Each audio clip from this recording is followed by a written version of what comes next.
Welcome to WordPress plugins part 2. And we the previous video we installed a plugin, and we started configuring a plugin, but now we need to go into more depth in our plugin, right? We need to go and explore a bit more plugins, understand the plugin environment before we can actually move on to our next chapters, right? So in the previous video we touched base, right? We touched base as to what a plugin is, where we can find it on our WordPress. But now let's go into more depth on the plugin. And whilst I'm typing in admin to log into the site, one thing that you got to remember is that every plugin has got a different setting, right? Every plugin has got different unique settings, and that's what we got to understand when we look at plugins. Is every single plugin is different, and you need to remember that. So what we're going to do is we're going to go to our plugin section, and we've installed the gallery plugin. And before I'm going to play around with that plugin, I want you to go to add new. And what I want to chat about, and I've spoke about it a lot, is the popular tags. So the popular tags, like I said in the past, the bigger they are, the more popular they are. The smaller they are, the less popular they are. But at the end of the day, everything that shows over here is pretty popular. Okay, so let's go ahead and look for something like a let's say a widget. I normally I normally place on the widgets because I like adding a widget to my website. So we can go and look around at the different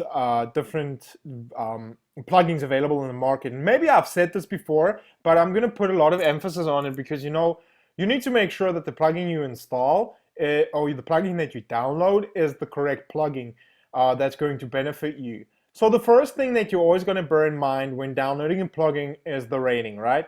Your rating should always be 5-star. But not only that, when you look at a rating, you got to make sure that the rating is relevant, because you can get a 5-star rating, but then only one person has rated that site, right? So that doesn't really imply that it's good. Like this plugin, for instance, it says create professional form real fast, real easy, but it's got a 5-star rating, which is great. But if you go look at it, only 2 people rate it, right?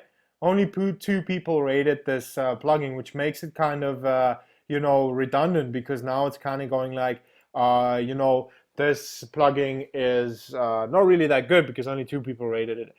One thing that you always got to pick up about a plugin is the versions, right? The higher the version number, the more the people keep on updating the plugin, the more popular they are.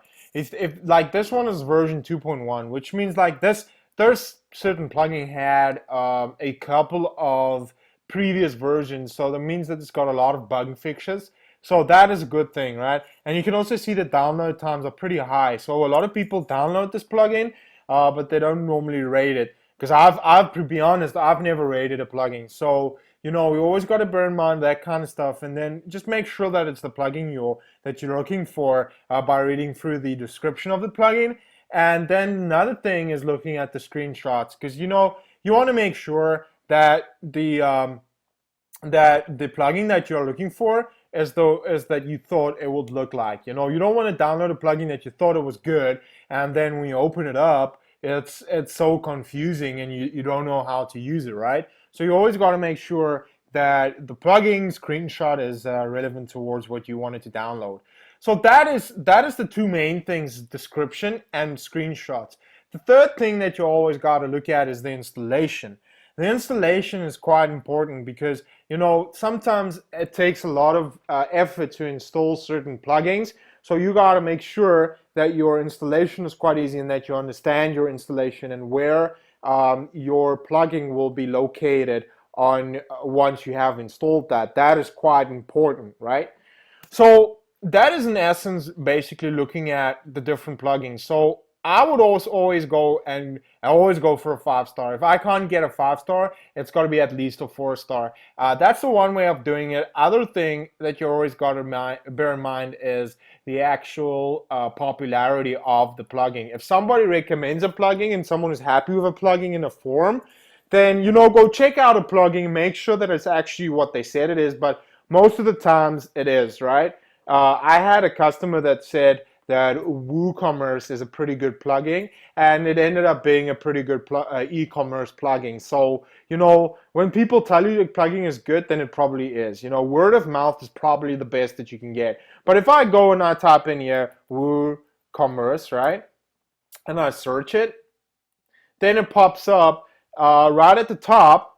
But you always got to make sure that that's the next question, or that's the next topic that I was going to work at, is always make sure that you downloading the correct plugin, because there's so many, how can I say, third party developers out there, that there's a lot of people that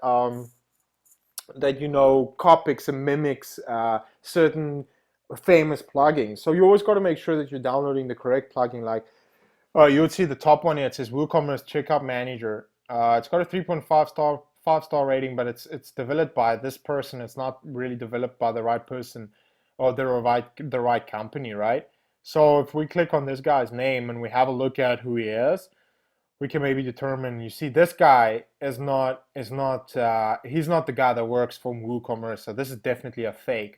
And that's how you determine. And that's based on three. You can see the ratings are based on 3 ratings, and that's this is definitely not something that I will download, because especially when it gets to an e-commerce plugin, you don't want to just download someone's random stuff that they just developed, copied it from the correct guys. You always want to make sure it's correct, because you're going to work with people's money, right?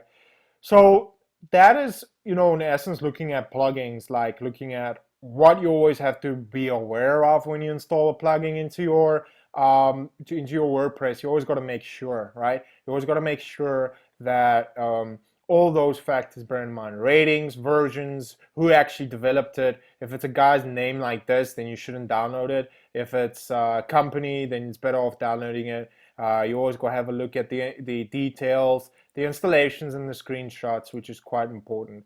And that's the basics behind plugins, right? That's the basics as to how to choose the correct plugin for you.